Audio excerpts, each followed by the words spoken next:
saya ditahbiskan di Roma selama 5 bulan lebih. 2 minggu saya tinggal di Saint Peter Basilica dulu di Roma. Saya tidur di Turin dulu dan belajarnya di Vatikan. Saya langsung dikirim ke Vatikan Roma. Saya ambil magister teologi di sana. Harusnya 3 tahun. Saya selesai 1,5 tahun. Untuk ketiga kalinya saya mohon maaf kalau saya cerdas. Yaitu dikasih kesempatan selama 4 tahun. Lamanya saya kuliah ada di Roma, Italia. Pendidikan sekolah Alkitab saya di 7 negara. Jadi kalau di Islam mungkin Mas Andren. Yang pertama saya mengambil STT, Sekolah Tinggi Teologi di Beijing. Yang kedua di Belanda. Ketiga di Vatikan. Keempat di Jerman. Kelima di Australia. Keenam di Venezuela. Ketujuh di Korea.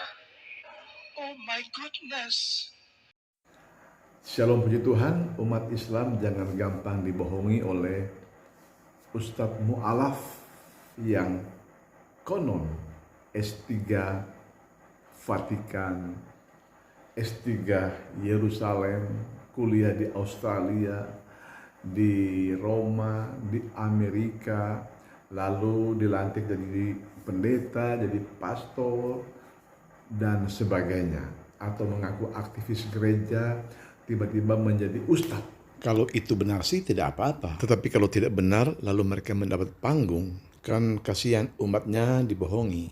Apalagi kalau modal ceramahnya hanya menjual nama Yesus, menjual ayat-ayat Alkitab, atau menjelek-jelekkan Kristen. Lalu dia dianggap sudah sangat hebat. Padahal di mata kita dia sedang melawak sambil cari makan dengan menjual nama Yesus.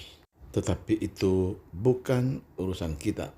Hanya sekedar mengingatkan jika Anda menyelenggarakan acara dan hendak mengundang Ustadz Mu'alaf yang mengaku-ngaku mantan pendeta, mantan dosen, mantan pastor, S1, S2, S3 di Vatikan dan dimanapun, ada tips untuk menguji mereka. Apakah mereka benar seperti itu? Pertama, tes doa Bapa kami. Coba sebutkan dulu doa Bapa kami.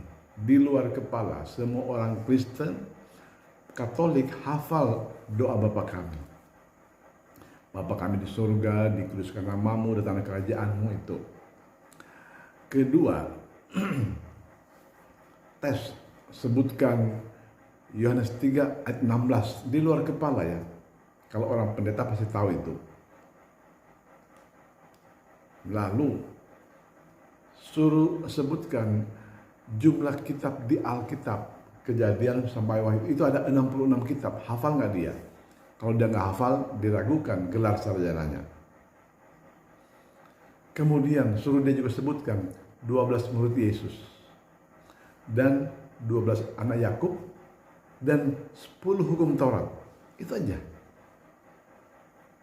Ini kalau orang sarjana teologi, apalagi S2, apalagi S3, doktor, pasti tahu itu. Boleh juga tanyakan tentang pengakuan iman rasuli. Tetapi apabila mereka dapat melakukan semua itu, mereka belum belajar apa-apa. Karena ini adalah pelajaran anak sekolah minggu, setiap minggu di gereja. Ini bukan pelajaran sekolah tinggi teologi.